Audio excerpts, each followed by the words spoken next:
Eleanor Whitaker had 3 hours left before she would stand barefoot in a man's hallway. A brass candlestick raised like a weapon, her nightgown clinging to her shaking frame, and shatter every ounce of reputation her mother had built across 26 Virginia summers. She didn't know it yet.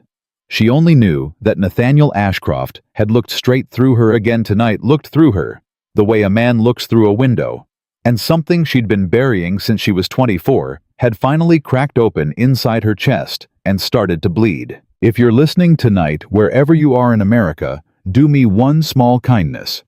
Hit that subscribe button and stay with Eleanor to the very end of her story, because what happens in the next 2 hours is going to make you hold your breath. And before we begin, tell me in the comments which town or city you're listening from.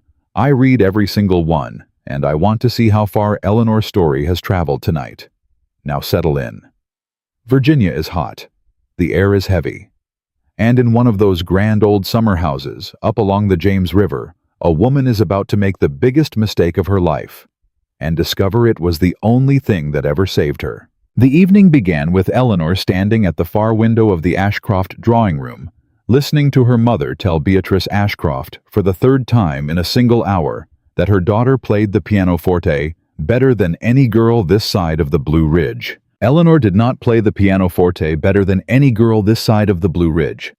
Eleanor played the pianoforte passively and without enthusiasm. But she held her smile and her glass of lemon water and her breath, because across the room near the cold hearth, Nathaniel Ashcroft was finally listening to something. He was listening to his mother. Not hers. Never hers. "Eleanor, darling," Margaret Whitaker's voice floated over, measured as a metronome. "Come, be sociable. You stand by that window like you mean to jump out of it." "I mean nothing of the sort, Mother." "Then come." Eleanor came. "Mr. Ashcroft?" Margaret tilted her fan. "You've not yet had the pleasure of hearing my Eleanor speak on French poetry. She has opinions." Nathaniel's eyes flicked up. They touched Eleanor's face for half a second less maybe, and returned to his mother's. "I don't doubt it, Mrs. Whitaker," he said. That was all. Just that. "I don't doubt it." Eleanor felt the words land somewhere low in her ribs. Beatrice Ashcroft was kinder.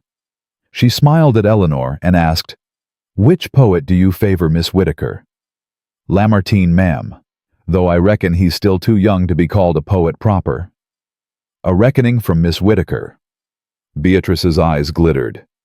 "You hear that, Nathaniel A. reckoning?" "I heard, Mother. And Miss Whitaker is entitled to her reckonings."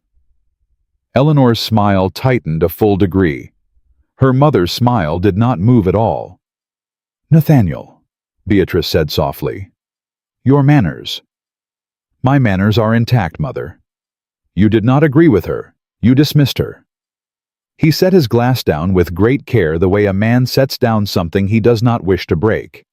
"Then I beg your pardon, Miss Whitaker. Please continue." But the moment had already passed.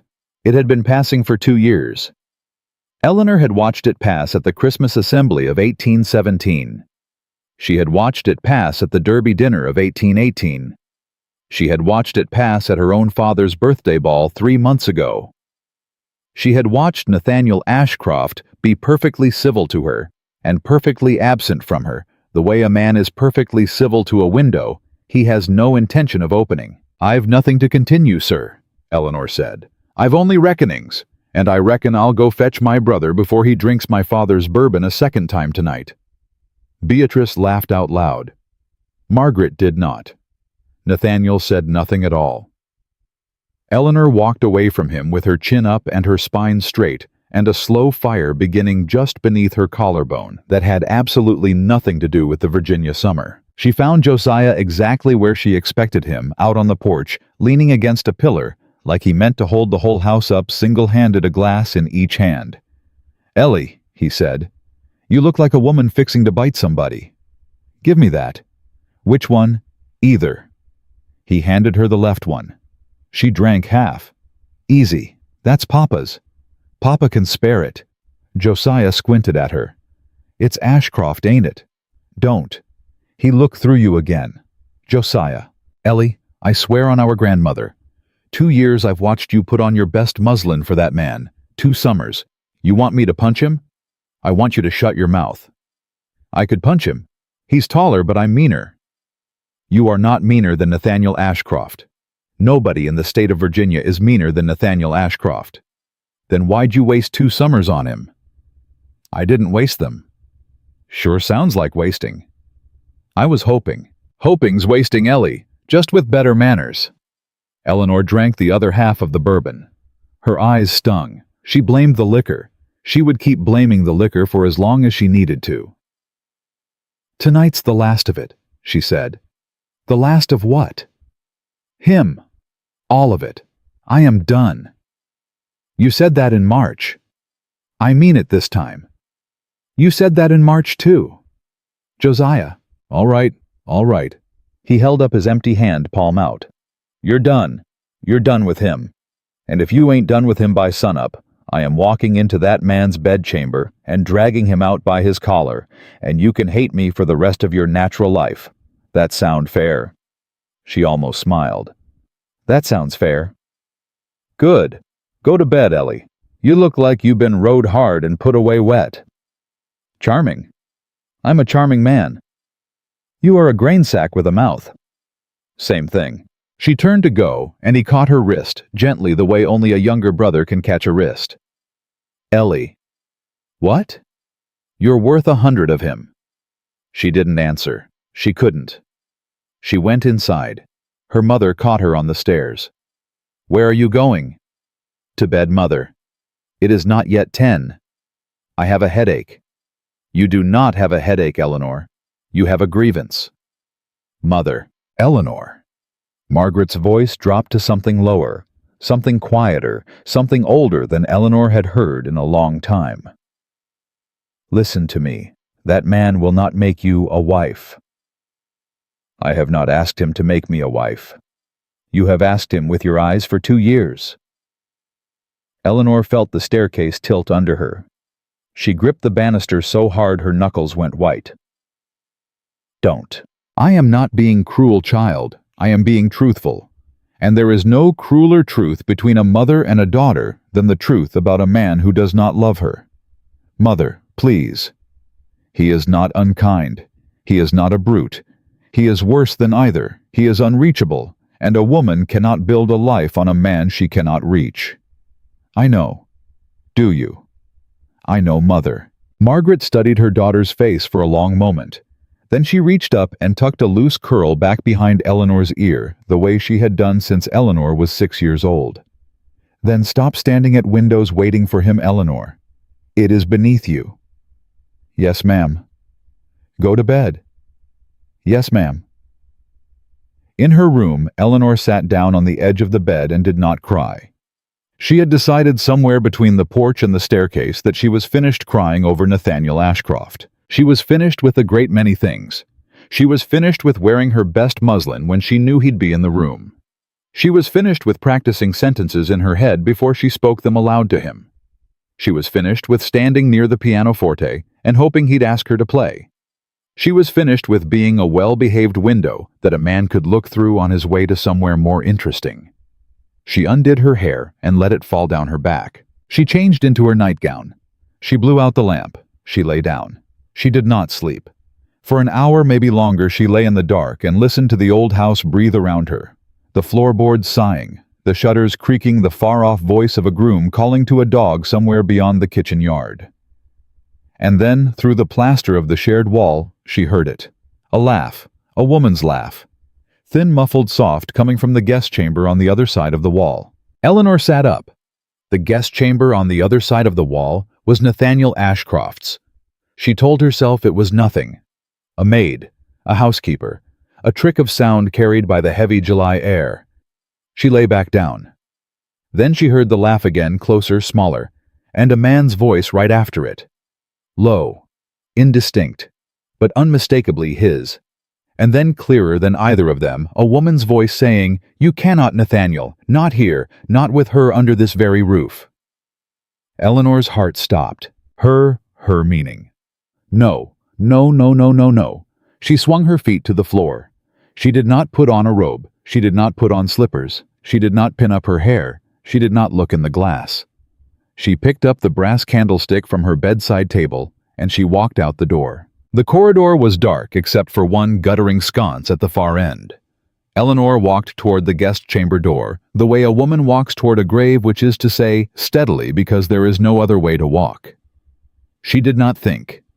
She did not plan. She did not consider that in the morning her mother would hear of this, and the whole household would hear of it, and by Sunday service the whole of Albemarle County would hear of it, and Eleanor Whittaker would be a story told at church picnics for the next 20 years. She did not consider any of it. She raised the candlestick. She brought it down on the door once, twice, 3 times, hard enough to rattle the frame on its iron hinges. From inside, a sudden hard silence. Then a scrape of chair legs. Then footsteps. The door opened. Nathaniel Ashcroft stood in the doorway. He was fully dressed. His coat was off, but his shirt was buttoned clean to the throat. His hair was not disheveled. His face was not flushed. He looked, in fact, like a man who had been reading a letter.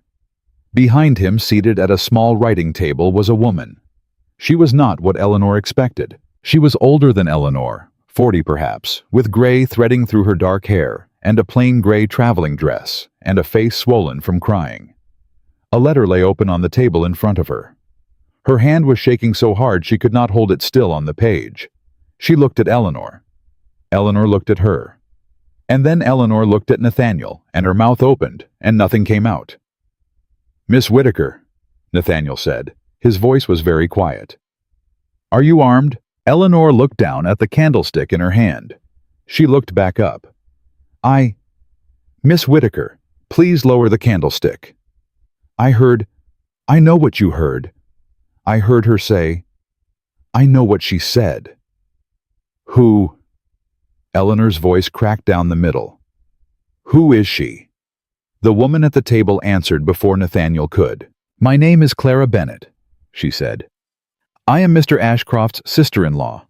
I am here because my husband, his brother, died 3 weeks ago in Norfolk, and I did not know where else to go."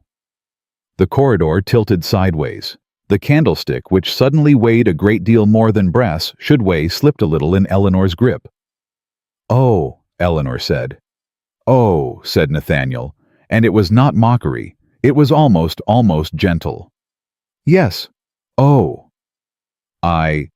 Eleanor tried. "I thought—" "I can see what you thought."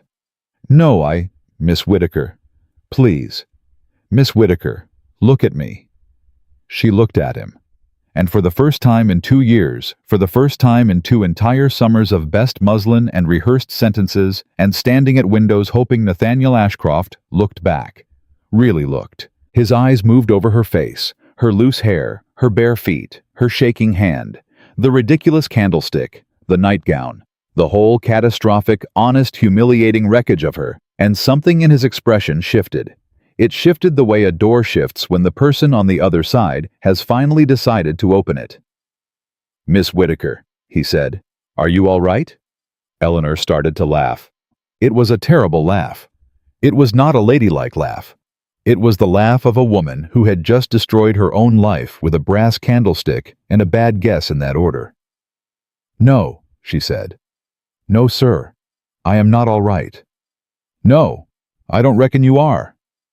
"I'm going to go back to my room now. Miss Whittaker, I'm going to go back to my room, and I'm going to pack my things, and I'm going to go home, and I'm going to live in my father's attic until I am 80 years old, and I am never going to be seen by another living soul ever again. Miss Whittaker, please. Good night, Mr. Ashcroft." "Eleanor." She froze. He had never used her name before. Not once. Not in 2 summers. Not at an assembly, not at a dinner, not at her own father's birthday ball. Never. "Eleanor," he said again, quieter. "Don't pack." She didn't turn around. "Don't pack, Miss Whittaker, please." Behind him, Clara Bennett was watching with a look on her face that Eleanor could not read, something half astonished and half sorry, and half something else she did not want to name. "I will see you at breakfast," Nathaniel said. "If you will permit it." "I have made a fool of myself, sir." You have not. I have. You have made something of yourself tonight, Miss Whitaker. I am not yet certain what it is, but I'd be much obliged if you would let me find out." Eleanor stood in the hallway in her nightgown, with a brass candlestick in her hand, and her hair down her back, and her pride in ruins at her bare feet. And for the first time in 2 long years, she was not invisible. She was seen. God help her, she was seen. She turned without answering him, and she walked back down the corridor to her own room, and she closed the door with both hands, and she set the candlestick down on the bedside table so carefully you would have thought it was made of glass. She sat down on the edge of the bed, and then finally she began to cry. Not the cry of a woman who had lost something, the cry of a woman who was not yet sure what she had just by accident gained. Outside her window, the Virginia night went on breathing hot, thick, unconcerned.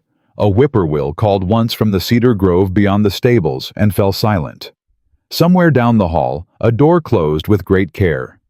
Somewhere else, a woman who had buried her husband 3 weeks ago sat at a writing table with a letter in her hand and stared at the doorway where a stranger in a nightgown had just stood. And in a house that would not look the same to her in the morning, Eleanor. Whitaker pressed her hands over her face, and she cried not from shame, though the shame was real, and not from heartbreak, though the heartbreak was real too. She cried because for the first time since she was 24 years old, she had no earthly idea what was going to happen to her next. And she cried because for the first time in just as long a part of her small, stubborn, half-drowned still breathing was no longer afraid to find out. The crying did not last long because Eleanor Whitaker was not a woman built for long crying, and because somewhere around the third sob, she heard a floorboard creak outside her door, and realized with a cold, clean horror that the servants were already awake. She sat up. She wiped her face with the heel of her hand. She listened. 2 voices. One of them was Dinah, the upstairs girl. The other was Mart, her mother's maid. They were whispering the way women whisper when they mean to be heard through a door. "Candlestick. I'm telling you, Dinah.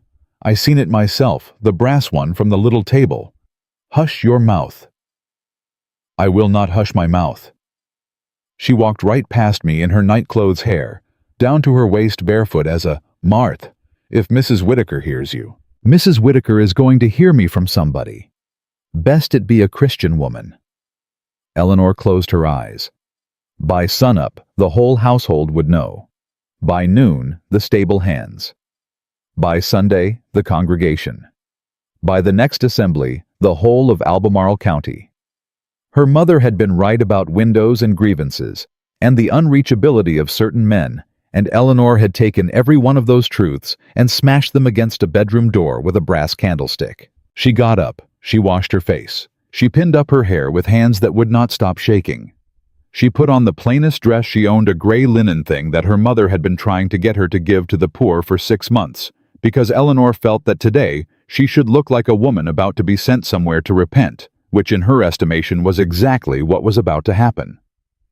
She went down to breakfast. Her father was already at the table. He looked up, and he looked at her, and he looked back down at his ham. "Morning, Ellie." "Morning, Papa." "Sleep well." She held on to the back of her chair so she would not sit down too fast. "Tolerable, sir." "Tolerable." He cut a piece of ham. "Your mother said you had a headache." "Yes, sir." "And the headache required a brass candlestick." Eleanor's knees gave just a little. She sat down. "Papa." "Ellie." "Papa?" "I can explain." "You don't need to explain to me, child. I've been married to your mother 31 years. I know exactly how a Whitaker woman goes about fixing a grievance. Usually it's a fire poker, but a candlestick will do. Papa, please. Eat your breakfast." "I cannot eat." "You will eat, Eleanor, because in about 4 minutes your mother is going to come down those stairs, and your brother is going to come in from the barn, and Mr. Ashcroft is going to come in from wherever Mr. Ashcroft sleeps when he is not being pounded on in the middle of the night. And you are going to need every ounce of strength God ever gave you. So eat your ham." She ate her ham. She did not taste it. Josiah came in first, smelling of hay and horse, and one look at his sister's face told him everything he needed to know and a few things he did not. He opened his mouth. "Josiah," their father said without looking up. "Sit down. Don't talk." "But Papa—" "Don't talk." Josiah sat down. Josiah did not talk. Josiah stared at Eleanor across the table with the wide, hurt eyes of a younger brother who had been told the night before that he was not in fact permitted to punch anyone and was now discovering exactly why he should have done it anyway. Then Margaret Whittaker came down the stairs. Eleanor did not look up. She could not. She stared at her plate and counted the tines of her fork and waited for the sky to fall. Margaret did not speak. Margaret sat. Margaret accepted the coffee that the maid poured for her. Margaret unfolded her napkin. Margaret lifted her cup. Margaret drank. And then, in a voice that had been trained across 3 generations of Virginia women to carry exactly as far as it needed to carry, and not 1 inch farther, Margaret said, "Eleanor." "Yes, ma'am."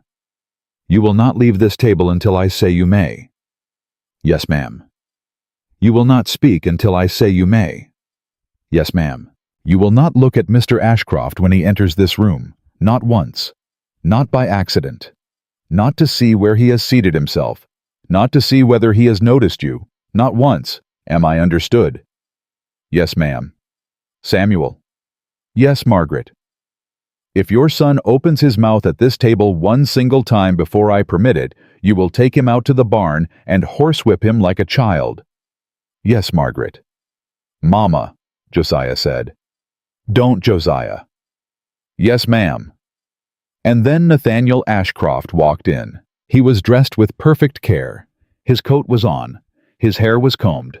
His cravat was tied the way a man ties his cravat when he intends to look like a man who has slept the sleep of the righteous, which Eleanor knew from the wreckage in her chest that he had not. "Good morning, Mr. and Mrs. Whittaker." His voice was even. "Mr. Whittaker, Miss Whittaker." "Mr. Ashcroft." Margaret's voice was a blade in velvet. "Please sit." "Thank you, ma'am." He sat, directly across from Eleanor. Eleanor did not look up. She counted the tines of her fork again. There were still 4 of them. That was oddly steadying. "Mr. Ashcroft," Margaret said, "I find I must ask you a question that no lady of this house has ever had cause to ask a guest before, and I ask your forbearance in advance." "Mrs. Whittaker, I assure you—" "Do not assure me yet, sir. You have not heard the question." A pause. Eleanor's father stopped eating.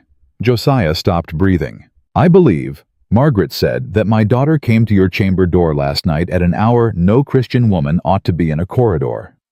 "Mrs. Whittaker—" "I am not finished, sir. Forgive me. I believe she did so with a candlestick in her hand, which, as you are a lawyer, sir, I trust you will not deny is a peculiar ornament for a late-night social call." Nathaniel said nothing. "I believe," Margaret went on, "that she did so because she heard a woman's voice in your chamber and concluded in the natural manner of a young woman of spirit that a scandal was in progress under her father's roof. And I believe she intended to interrupt that scandal with the candlestick, possibly by force. I do not know what possessed her. I do not yet know whether I will survive knowing. But I must ask, sir, and you will answer me plain, because 3 generations of Whittaker women are listening, was there a scandal in that chamber?" "Mr. Ashcroft." "Ya monsieur, ya, dog." Eleanor's eyes were burning. She did not look up. She did not look up. She did not. "No, ma'am," Nathaniel said. "There was not. Be particular, sir."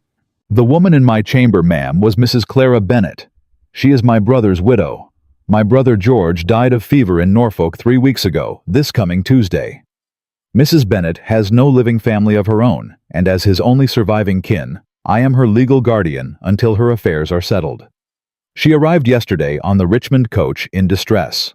I had not intended to receive her under your roof, but she was in no condition to travel farther, and I would not send a grieving woman to an inn. I gave her the chamber next to my own, so that I might hear her if she called for me in the night. She called for me. I went. Your daughter heard us speaking.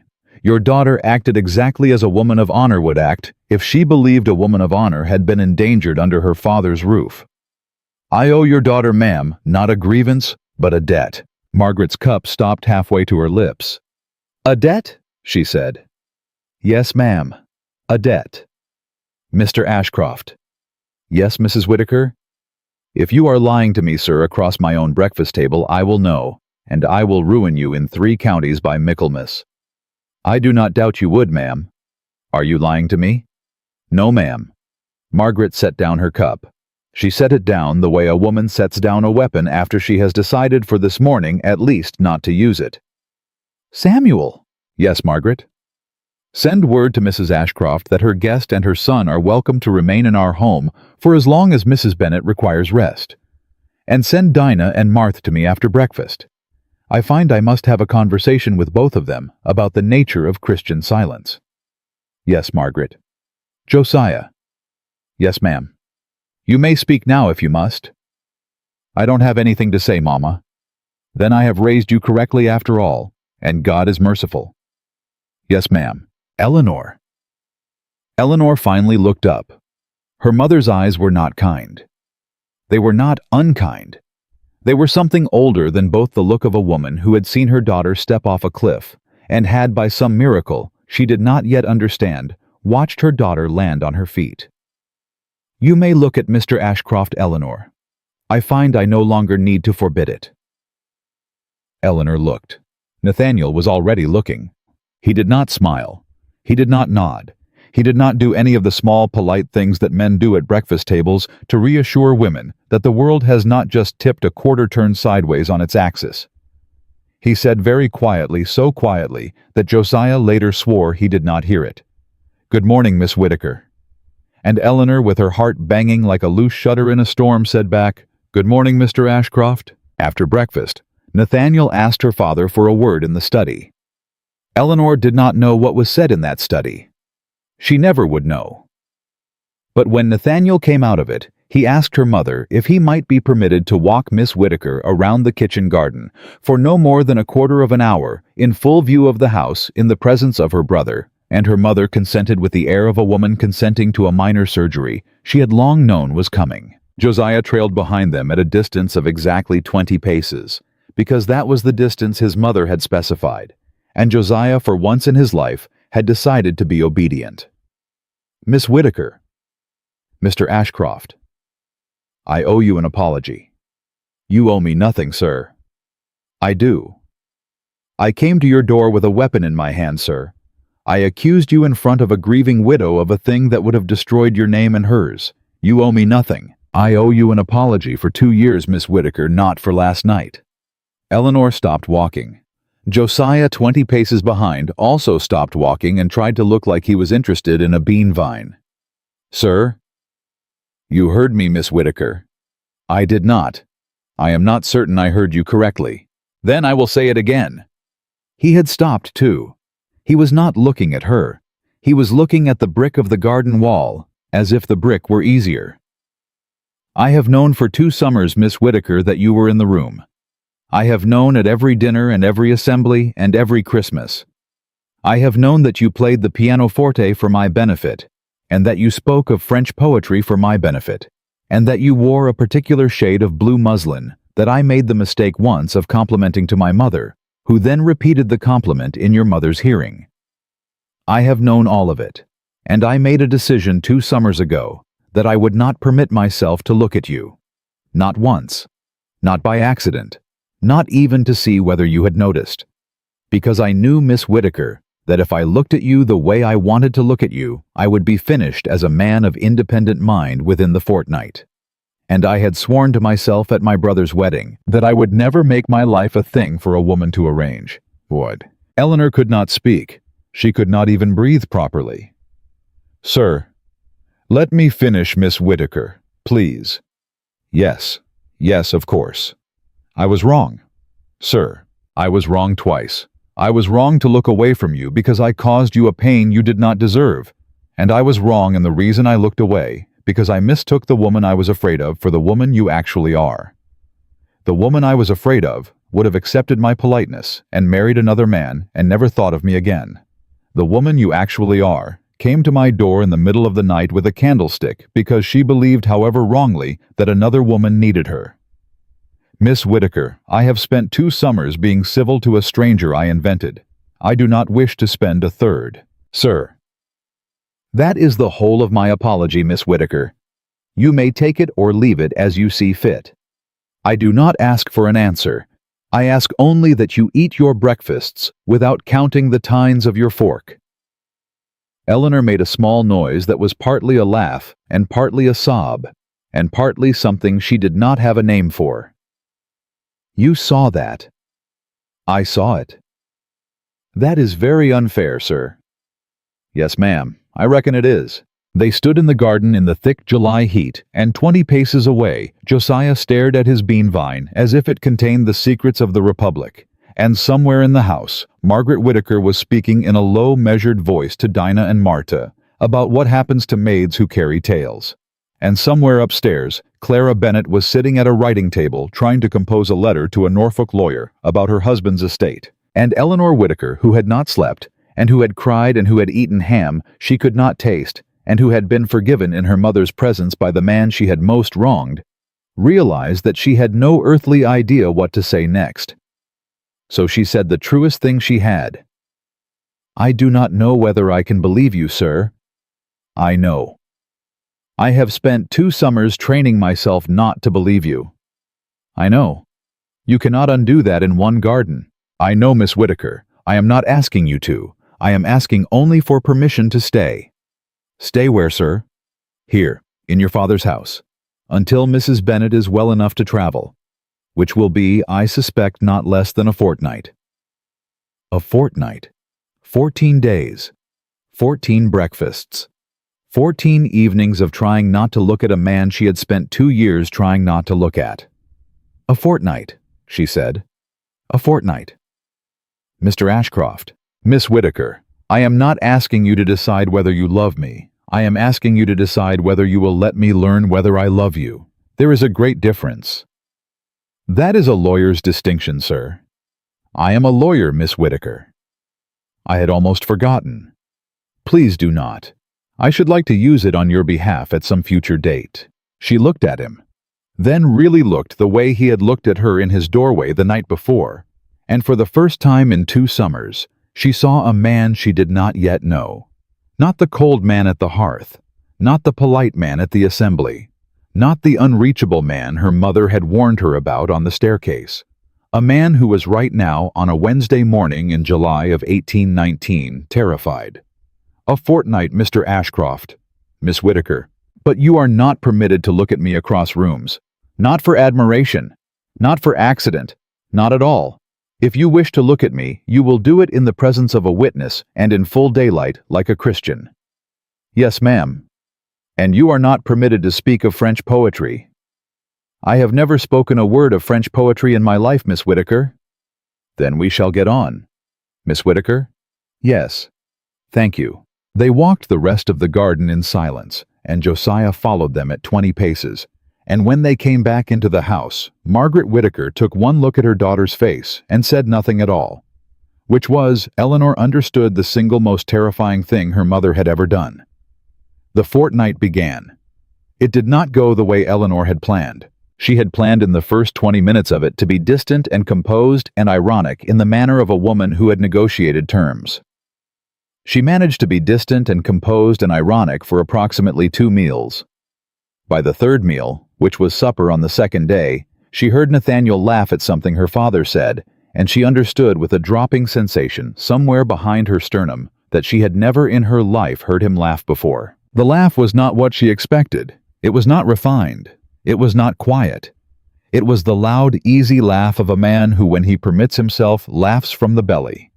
And her father, who was not an easy man to impress, looked up from his plate at the sound of it, with the surprised, pleased look of a man who has just realized he may, after all, like his future son-in-law, a thought Samuel Whittaker had not permitted himself to think in 12 hours. Eleanor, her mother said that night on the staircase, do not fall in love with him by Friday. I will try, ma'am. Try harder, Eleanor. Yes, ma'am. By Saturday, gossip reached the Whittaker house from 3 directions. The first came from Reverend Pike, who rode out from town ostensibly to discuss the summer collection, and remained 45 minutes longer than the summer collection required, watching Eleanor over the rim of his coffee cup with the considering eye of a man preparing a sermon. The second came from Mrs. Abernathy, who called on Margaret in the afternoon and spent half an hour delivering a monologue about the dangers of extended visits by unmarried gentlemen to households with unmarried daughters. A monologue to which Margaret listened with the expression of a woman memorizing which pew Mrs. Abernathy sat in on Sundays.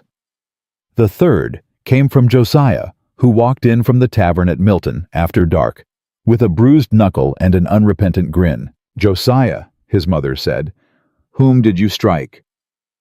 "I didn't strike anybody, Mama." "Josiah." "I struck Peter Harlan, Mama." "And what," Margaret said, "did Peter Harlan say?" "He said something about Ellie that I won't repeat in your parlor, Mama." Margaret looked at her son for a long moment. "Josiah." "Yes, ma'am." "Strike him again tomorrow." "Yes, ma'am." On the 8th day of the fortnight, a letter arrived for Nathaniel from Norfolk. Eleanor watched him read it at the breakfast table. She watched his face, which ordinarily gave away nothing, give away something. A tightening around the eyes, a small settling of the jaw.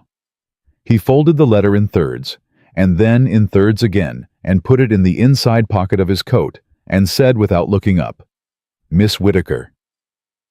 "Mr. Ashcroft." "I must beg a quarter-hour of your time in the kitchen garden." "In full daylight, sir." "In full daylight, ma'am." "And with a witness. Your brother, if he is willing." "My brother is always willing, Mr. Ashcroft. My brother is a menace." "I am standing right here, Ellie." "I am aware, Josiah." They walked to the garden. Josiah, at 20 paces, looked bored because after 8 days of escorting his sister around a kitchen garden, even a menace gets bored. "Miss Whittaker." "Yes." "The letter is from my brother's attorney in Norfolk. There is a difficulty regarding the estate. Mrs. Bennet is named in my brother's will, but she is not his sole beneficiary. There is—" He stopped. "Miss Whittaker, I must tell you something. I had hoped not to tell you yet because it is unpleasant, and because I have not yet decided how I mean to manage it, and because I do not wish to frighten you away from a courtship that has not yet been courtship for 9 entire days. You are frightening me now, sir." "I know. Tell me." "My brother Nathaniel said had a child, not with Mrs. Bennet, before her, a boy. He is 6 years old. He lives in Richmond with his mother, who is not married. My brother has provided for them both in his will. The boy is named Thomas. His mother's name is Hetty Lowe. Very few people know of them. The attorney knows. Mrs. Bennet did not know until this morning because I wrote to her last night with the news, because I would not permit her to learn it from a stranger in a Norfolk courthouse." Eleanor was quiet for a long time. "That is a great burden, Mr. Ashcroft." "It is." "Does Mrs. Bennet hate you for the letter?" "Mrs. Bennet is kinder than I deserve. Mrs. Bennet thanked me for the letter." "Mrs. Bennet is a remarkable woman." "Yes, Miss Whittaker, she is." "What does the attorney require of you?" "He requires that I travel to Richmond within the week to meet the boy and his mother, and to make such arrangements as an honorable brother would make for a brother who is no longer alive to make them himself." "Then you must go, Mr. Ashcroft. Miss Whittaker, you must go." "Miss Whittaker, if I leave, I will be gone not less than a week, possibly 2, and when I return I do not know what I will return to. I do not know whether your mother will still permit me at her table. I do not know whether the gossip in 3 counties will have made a wife of you without my presence.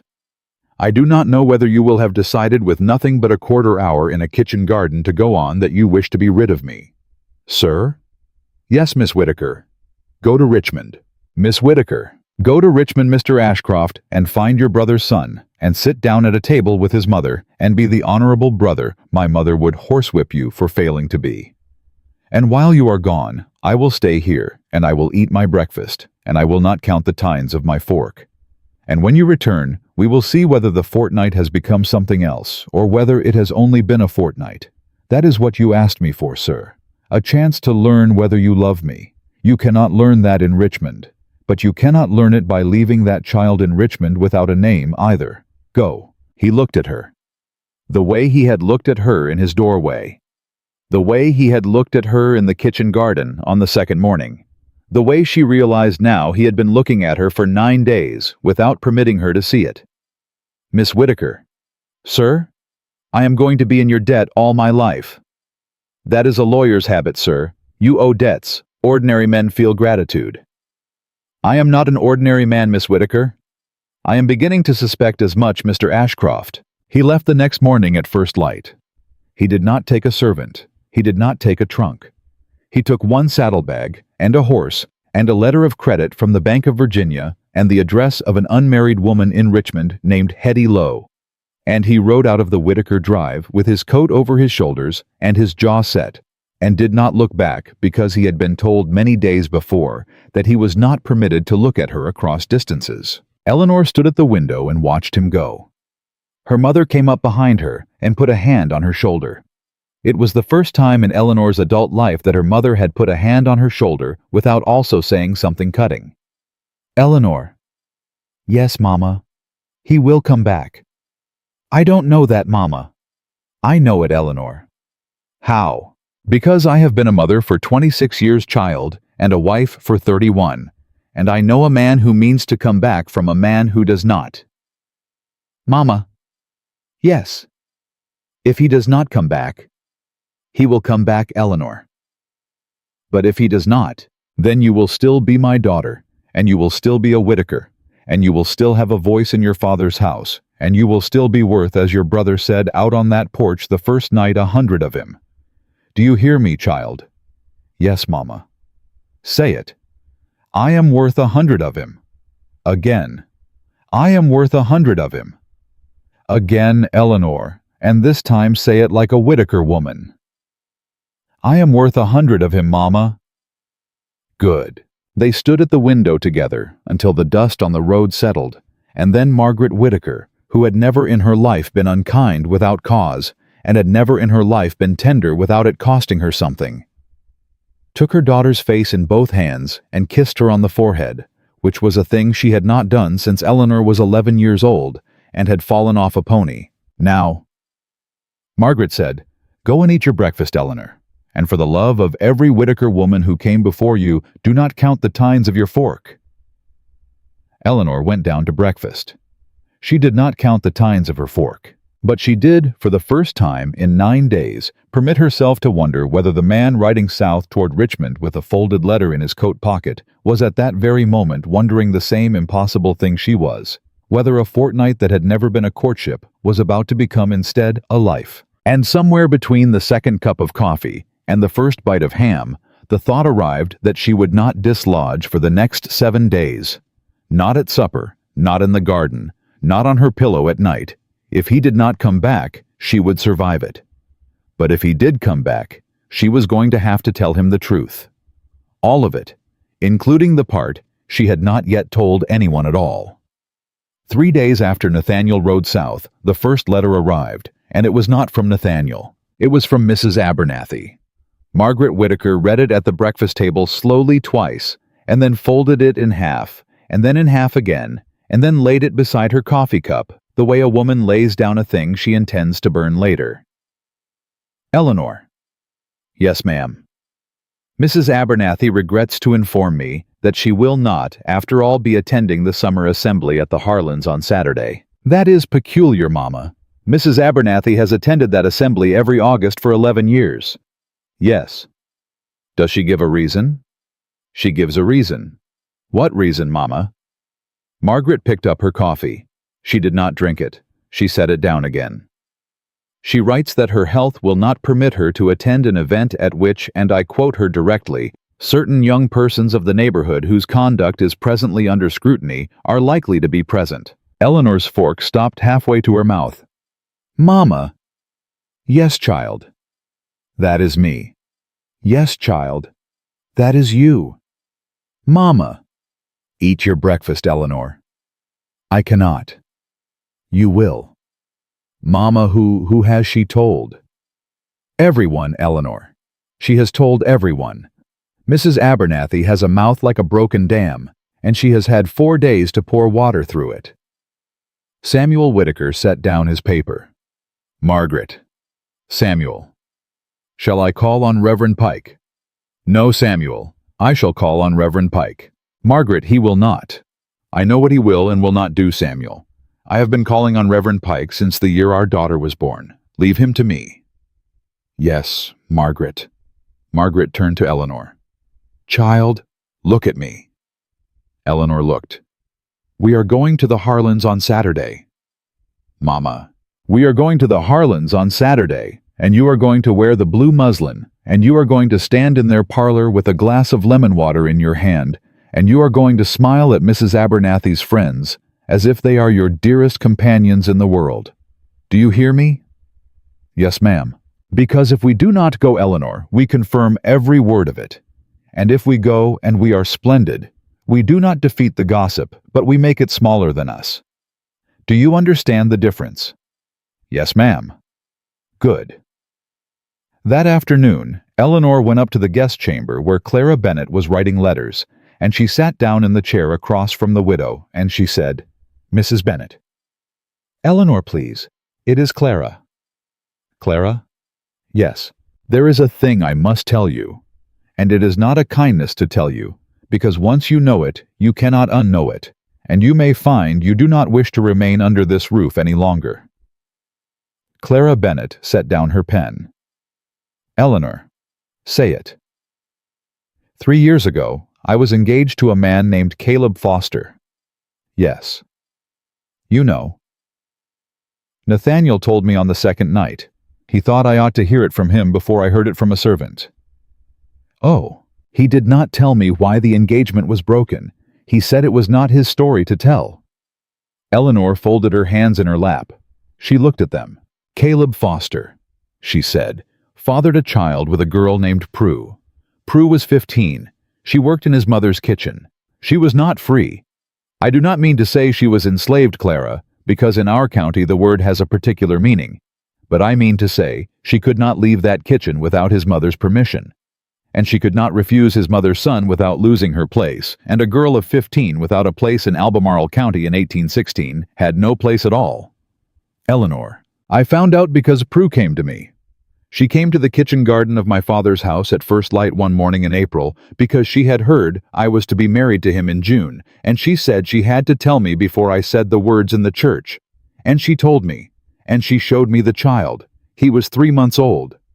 Oh, Eleanor, I broke the engagement that afternoon. In public, in the Foster's front parlor, in the presence of his mother and mine. I did not say why. I only said I would not have him, and that I would never have him, and that he might tell whatever story he liked to the county, but the engagement was ended.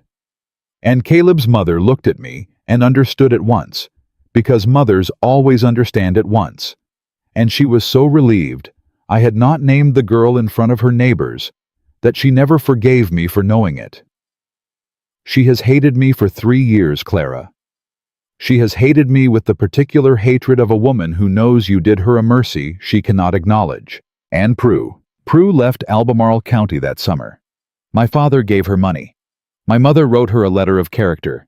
She lives now in Baltimore with the child who is called Daniel. I send her a letter every Christmas. She sends me a letter every Easter. And not a single soul in this county, Clara, knows where she went, or that she went with our help, or that the child is 6 years old this coming September and has a mother who loves him, and a quiet life by a harbor, and a great deal more dignity than his father will ever have. Clara Bennett was quiet for a long moment. Eleanor? Yes. Caleb Foster is the man Mrs. Abernathy has been whispering with this week. Eleanor's head came up. Clara, Dinah told me this morning. I did not know the name meant anything. She said that a man named Foster had called on Mrs. Abernathy on Tuesday and sat with her for 2 hours, and had since been seen in 3 taverns between here and Charlottesville, and that he was telling anyone who would listen that Miss Eleanor Whittaker of the James River Whittakers had been seen in her nightclothes in the bedchamber of a lawyer from Norfolk who was not in fact engaged to her. Eleanor, I am so sorry. Eleanor stood up. She sat back down. She stood up again. He has waited 3 years for this. Yes. He has waited 3 years for a single opening. Yes, Eleanor, and we have given him one. We have given him nothing, Clara. He has taken one. Then what will you do? I will go to the Harlans on Saturday, Clara Bennett, in the blue muslin, with a glass of lemon water in my hand. Eleanor, I will not hide from a man who got a 15-year-old girl with child and then pretended he had not. I will not hide from him in 1819, and I will not hide from him in 1839, and I will not hide from him if I live to see a century. Do you hear me? I hear you, Eleanor. Will you come with me? I will come with you. Thank you, Clara. Thank you, Eleanor. Saturday came the way Saturdays come when a woman is dreading them, which is to say all at once with no warning. The assembly at the Harlans was, as Mrs. Abernathy had predicted, well attended. The whole of Albemarle County was there, and the good half of Fluvanna besides, and every one of them turned their heads when Margaret Whittaker walked in with her daughter on her arm and Clara Bennett on her other side, and Josiah trailing behind with his jaw set. Eleanor wore the blue muslin. She carried a glass of lemon water. She smiled at every woman who looked at her, and she did not flinch at any woman who did not. Mrs. Abernathy was standing by the fireplace in a knot of 3 women, and when Eleanor entered, Mrs. Abernathy lifted her chin and turned her back. Margaret saw it. Margaret smiled.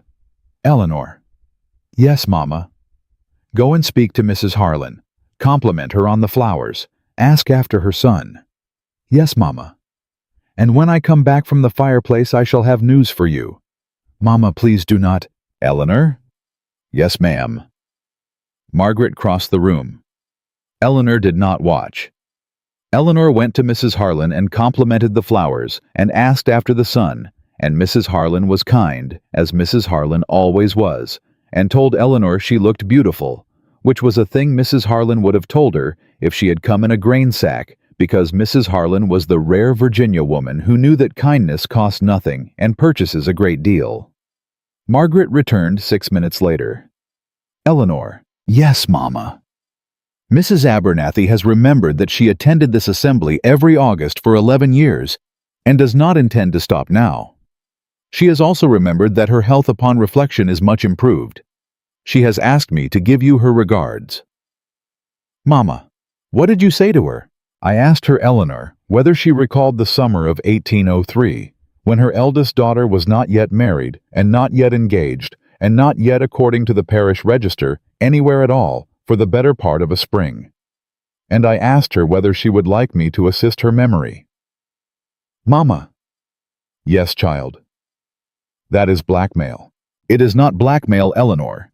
It is the Christian duty of one mother to another. I reminded her of a thing she would prefer not to recall, and I offered her the mercy of continuing to forget it, provided she extends a similar mercy to my daughter. Mrs. Abernathy is a woman of many flaws, child, but she is not stupid. Yes, Mamma. Now go and dance with Mr. Pembroke. He has been staring at you for 10 minutes, and I will not have it said that the Whittakers do not dance at assemblies. Yes, Mamma. Eleanor danced with Mr. Pembroke, then with Mr. Harlan's cousin, then with an elderly widower, whose name she could not remember, who stepped on her foot twice and apologized 3 times. The room warmed. The lemon water vanished. The violinist, who was not a good violinist, played something that was almost a waltz. And then, at 10 minutes past 9, the door opened and Caleb Foster walked in. Eleanor saw him before her mother did. She saw him before anyone in the room did, because she had been watching the door for 3 hours without knowing it. He was not alone. He had with him a woman in a dove-gray dress, whom Eleanor did not recognize, and a man in a brown coat, whom Eleanor did. And the man in the brown coat was Peter Harlan, who had said the thing Josiah had struck him for 2 Saturdays ago. Caleb crossed the room. Caleb crossed the room directly to Eleanor. Caleb bowed. Miss Whittaker. Mr. Foster. You are looking well. Thank you, Mr. Foster. I am well. I trust your family is well. Entirely. And your guest, the widow from Norfolk. Mrs. Bennett is well, Mr. Foster, and she is standing behind you if you would like to inquire after her directly. Caleb turned. Clara Bennett inclined her head with the precise, polite coolness of a woman who had just been briefed in a corridor by Margaret Whittaker on what to do if Caleb Foster approached her in a parlor. Mr. Foster. Mrs. Bennett, my condolences on your loss. Thank you, Mr. Foster. Caleb turned back to Eleanor. The room had gone very quiet. Eleanor felt her mother moving toward her from the left, and her brother moving toward her from the right, and she felt Clara Bennett stepping up behind her, and she felt with a clarity she had never felt before in her life that she was not alone, and that she had not been alone in a very long time, and that she was not going to be alone in this parlor either. "Mr. Foster," she said, "I understand you have been in 3 taverns this week." A ripple moved through the room. "I beg your pardon, Miss Whittaker?" "I understand you have been in 3 taverns this week, Mr. Foster, and that you have been telling a story in all 3 of them. I should like, if you do not object, to tell it correctly. I find I have waited 3 years to tell it correctly."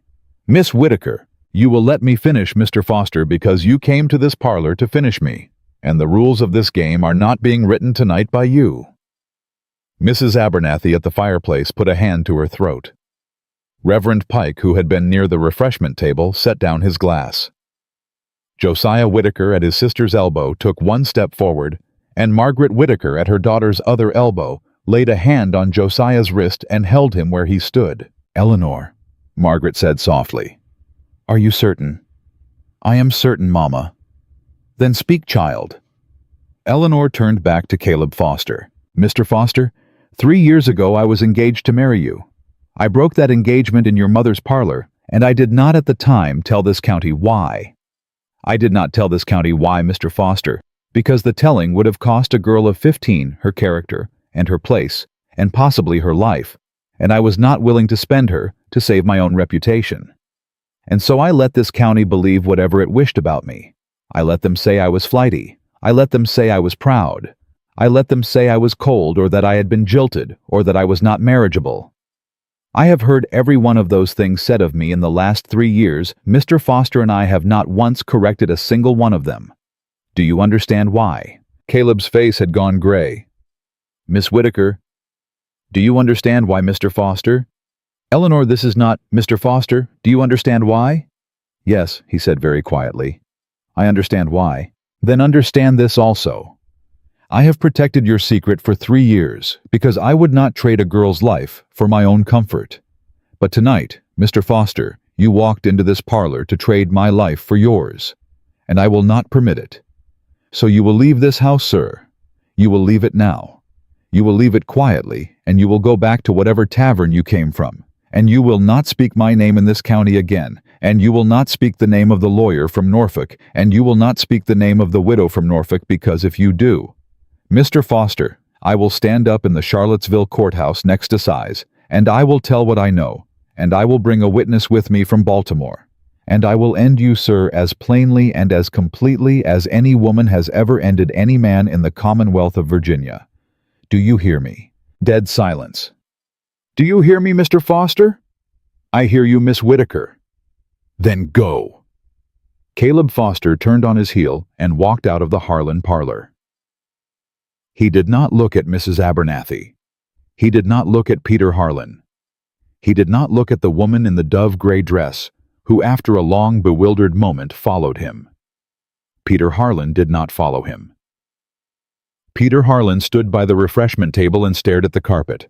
For 3 full seconds, no one in the parlor spoke. Then Mrs. Harlan, God bless her, said, "Well, shall the violinist play again?" And the violinist, who had been frozen with his bow in midair, began shakily to play, and the room began shakily to move again, and Josiah Whittaker exhaled so loudly that Eleanor heard it over the violin. "Ellie," he said. "Don't, Josiah." "Ellie, don't." "Ellie, I am going to say it anyway. You are the most terrifying woman in the Commonwealth of Virginia, and I love you." "Shut up, Josiah." "Yes, ma'am." Margaret Whittaker was trembling. Eleanor had never in her life seen her mother tremble.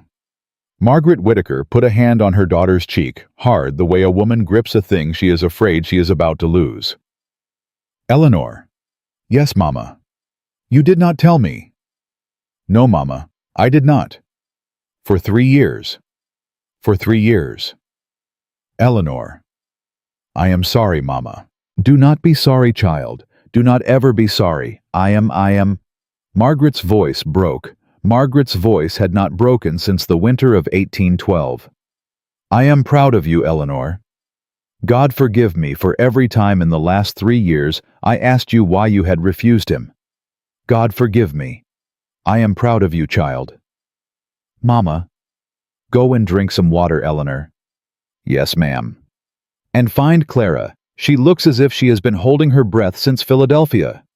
Yes, ma'am. Eleanor had not yet reached the refreshment table when the front door of the Harlan house opened for the second time that evening, boots in the foyer. A man's voice low asking something of the footman. A pause. And then Nathaniel Ashcroft walked into the parlor. He was covered in the dust of the Richmond road. His coat was not brushed. His hair was not combed. He had ridden 60 miles in a day and a half, and he looked like a man who had ridden 60 miles in a day and a half. And he walked into the Harlan parlor as if he had been told by someone on the road that his life was being decided in it without him. The whole room turned. Mrs. Abernathy put her hand to her throat for the second time. Reverend Pike set down his glass for the second time. Eleanor forgot how to breathe. Nathaniel crossed the parlor in 6 strides. He did not look at the violinist. He did not look at Mrs. Harlan. He did not look at Mrs. Abernathy, which Mrs. Abernathy would remember for the rest of her life. He stopped in front of Eleanor. Miss Whittaker. Mr. Ashcroft. I was told at the turnpike by a man driving a gig that Caleb Foster had come to Albemarle County and was telling stories in taverns. I rode through the night. I rode through the day. I am told by the footman in that hall that Caleb Foster walked out of this parlor 5 minutes ago. Yes, sir. Miss Whittaker. Yes? Did he speak to you? He did. Did you require me? Eleanor looked up at him. Dad. She looked up at him with her heart banging like a loose shutter and her blue muslin gone creased at the waist from Josiah's grip, and her mother watching from 10 paces away with tears in her eyes, and Clara Bennett watching from the refreshment table, and the whole of Albemarle County watching from wherever they stood. And she said very clearly, "No, Mr. Ashcroft, I did not require you." A sound from Mrs. Abernathy. Nathaniel's face did not move. "No, sir?" Eleanor said. "I did not require you. I spoke for myself. My mother stood on my left, and my brother stood on my right, and Mrs. Bennett stood behind me, and I spoke for myself, and Mr. Foster left, and I am quite well, Mr. Ashcroft. I did not require you. But I am very glad you came." Nathaniel was quiet for a long moment. He was quiet the way a man is quiet when he has just ridden 60 miles under a sun that did not care whether he lived or died, because he was certain at the end of the ride he would find her in need, and he has found her instead upright and composed and entirely herself. "Miss Whittaker." "Yes, Mr. Ashcroft." "May I speak here in this parlor in the presence of every person in this room?" "You may." "Ladies and gentlemen of Albemarle County." The violinist stopped playing. "Ladies and gentlemen, I am Nathaniel Ashcroft of Norfolk. I am the lawyer who has been staying these past 2 weeks under the roof of Samuel Whittaker. I am the man Caleb Foster has been pleased to gossip about in 3 taverns between here and Charlottesville. I have been told on the road tonight what he has been saying. I wish to address it plainly." No one moved. 3 weeks ago my brother died. His widow is under the Whittakers' roof because I brought her there, not because I wished to, but because I could not send a grieving woman to an inn. Miss Whittaker came to my door on the first night because she believed wrongly but honorably that Mrs. Bennett was in distress. She was correct that Mrs. Bennett was in distress. She was not correct about the cause. There was no scandal. There will never be a scandal. Anyone who continues to say otherwise will have the pleasure of hearing it from me in a courtroom, because I am a lawyer, ladies and gentlemen, and I am told I am not a bad one. A nervous laugh somewhere in the back of the parlor. "I rode to Richmond this past week to attend to a matter of my brother's estate. I have returned tonight with a boy aged 6 who is my brother's son, and his mother, who was not my brother's wife. They are at this moment in a carriage outside this house. I mean to acknowledge him publicly. I mean to provide for him openly. I mean to bring him to Norfolk to be raised as my ward with his mother at liberty to live where she chooses and with whom. I expect this will cause talk in this county and in mine. I invite the talk. I welcome it. I will take it as a tithe on a life I intend to live cleanly, which is more than my brother did, and more than Caleb Foster has yet managed, and more than certain other men in this room whom I will not name tonight have had the courage to do." Mrs. Abernathy was staring at the floor. Reverend Pike was staring at Nathaniel. "And one thing more. Miss Whittaker has told me in a kitchen garden of her father's estate on a morning I will remember until the hour I die that I was not permitted to look at her across distances. I have observed that instruction, and I intend to continue observing it. So I will say what I have to say from exactly where I am standing, which is not across a distance at all." He turned back to Eleanor. "Miss Whittaker." "Mr. Ashcroft, I did not come back from Richmond to rescue you. I can see you did not need rescuing. I came back to ask you a question that I would rather have asked you in a kitchen garden, but the kitchen garden is 60 miles away, and I have run out of patience with kitchen gardens, and I have run out of patience with fortnights, and I have run out of patience with a great many things that are not this. Mr. Ashcroft." "Miss Whittaker, I am asking you in the presence of your mother and your father and your brother, and Mrs. Bennet and Mrs. Harlan, and the whole of Albemarle County if you will do me the honor of becoming my wife. I do not ask you to be less than you were in this parlor 5 minutes ago. I would not survive a wife who was less than you were in this parlor 5 minutes ago. I ask you to be exactly as you were, for the whole of our natural lives, in Norfolk. With a 6-year-old boy in the nursery and a widow at the kitchen table, and a brother-in-law of mine who was better than anyone in this county believed in a portrait above the mantel. Will you have me, Miss Whittaker?" Eleanor could not speak. She could not breathe. She looked at her mother. Margaret Whittaker nodded once. Only once. But it was enough. Eleanor turned back to Nathaniel Ashcroft, and she said in a voice that carried from the fireplace to the front hall, "Yes, Mr. Ashcroft, I will have you." And she did not say another word for a long, long time, because the violinist, who was a better violinist than anyone had realized, had begun to play a waltz, and Mrs. Harlan was crying, and Josiah Whittaker was laughing, and Clara Bennet had put both her hands over her mouth, and Margaret Whittaker had closed her eyes, and somewhere outside in the dark Virginia night, in a carriage on the Harlan Drive, a boy of 6 was leaning against his mother's shoulder, half asleep, not yet knowing that the woman who had just said yes inside that parlor was about to become the closest thing he had ever had to an aunt, and Eleanor Whittaker standing in a creased blue muslin in the middle of a room that had just changed entirely, understood that she had not been seen by one man tonight. She had been seen by every soul in Albemarle County, and for the first time since she was 24 years old, she was not afraid of a single one of them. The waltz ended, and the parlor did not. The parlor kept going the way a room keeps going after a roof has been lifted off it and put back on crooked, which is to say with too much talking and not enough oxygen. Mrs. Harlan summoned her housekeeper. Her housekeeper summoned the cook. The cook produced out of what Mrs. Harlan would later swear was nothing a pitcher of cider and a plate of ham biscuits, and half of Albemarle County descended on both with the grateful savagery of people who had just witnessed something they did not yet know how to feel about. Eleanor did not eat a biscuit. Eleanor did not drink the cider. Eleanor stood beside Nathaniel Ashcroft and accepted one after another the careful congratulations of people who an hour earlier had been preparing to remember her name for all the wrong reasons. Miss Whittaker. Mrs. Pembroke. I wish you every happiness. Thank you. Every happiness, child. Thank you, ma'am. Mrs. Pembroke leaned in closer. Her voice dropped. My sister lives in Baltimore, Eleanor. Has for 14 years. If the girl Prue ever needs anything sent north quietly, you write to me. Eleanor's breath caught. Ma'am. I said what I said, child. Good evening. And Mrs. Pembroke moved on and was replaced by Reverend Pike, who held Eleanor's hand for a moment longer than he ought to have, and said in a voice meant for her and not for the room, Miss Whittaker, I have a sermon to rewrite before Sunday. Reverend, I had written one on the subject of feminine modesty, Miss Whittaker.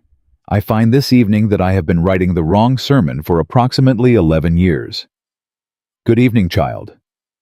Good evening, Reverend. Then her mother at her elbow. Eleanor. Yes, Mama. We are going home. Mama, the carriage outside the boy and his mother are coming with us. I have already sent word. Dinah is preparing the east bedroom. Clara is riding with them. Your father is saddling. Josiah is drunk. Mama, it is 10 o'clock. I am aware of the hour, Eleanor. You cannot put that child and that woman in our east bedroom at 10 o'clock at night without— Eleanor, child, look at me. Eleanor looked. Margaret Whittaker's eyes were red. I can put anyone I please in my east bedroom at any hour. I please Eleanor because it is my east bedroom. I have told Mr. Ashcroft he may ride in the Whittaker carriage with us. The boy and his mother will follow in the hired one. We will speak of this tomorrow. Tonight we go home, and we eat something, and we sleep, because I find I cannot stand up in this parlor for one more minute without saying something to Mrs. Abernathy that I shall have to atone for in church. Yes, Mama. Good. The ride home was quiet. Her father did not speak because her father did not speak on nights he was moved, and her father was moved. Her mother did not speak because her mother had already said what was needed. Josiah did not speak because Josiah, as predicted, was asleep against the window. And Nathaniel, across from Eleanor in the narrow dim of the carriage, did not speak for what felt like the whole of the first mile, because Nathaniel was a man who understood that the thing said next would matter, and he meant to choose it with care. Finally, he said very quietly, Miss Whittaker. Sir? May I ask you a question that is not an easy one? Sir, we are engaged. I think you had best call me Eleanor. Eleanor? Yes. Eleanor, when you refused me tonight— I did not refuse you, sir. When you told me before the whole parlor that you had not required me. Yes. Did you mean it? She was quiet a long moment. I meant it, Nathaniel. It was the first time she had said his given name aloud. It did not come out steady. I meant it, she said again. And I am afraid of meaning it. I am afraid of what it may mean for us that I meant it. Tell me, Eleanor. I am afraid, sir, that I have just spent 3 years being a woman who did not need anyone, and that I became rather good at it, and that I am not certain now how to stop. I am afraid I will wake up in Norfolk in a house of yours and find that I have become a wife who does not require her husband, and I do not think that is the sort of wife a good man can be happy with. Eleanor. Let me finish, Nathaniel. Yes. I am afraid also that you have ridden 60 miles tonight to rescue a woman who did not need rescuing, and that when the next 60-mile ride comes, and I still do not need rescuing, you will begin to wonder what it is you are for. And I cannot marry a man who does not know what he is for, because I have been loved that way once before, and I broke the engagement in a parlor. The carriage went over a rut. Josiah mumbled something against the window and did not wake. Eleanor. Yes. May I answer you? Please. I did not ride 60 miles tonight to rescue you. I rode 60 miles tonight because I could not bear the thought of you facing Caleb Foster alone, not because I believed you would lose, but because I believed you would win, and I wanted to be in the room for it.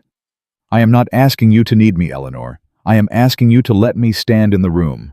That is a different thing. Her eyes filled. Nathaniel.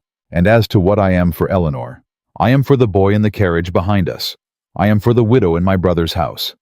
I am for the quiet running of a law practice in Norfolk. I am for my mother who is not as well as she pretends to be. I am for clients who cannot pay. I am for you when you require me, and I am for you when you do not, because those are two different ways of being for a person and a marriage that does not understand that will not last a winter.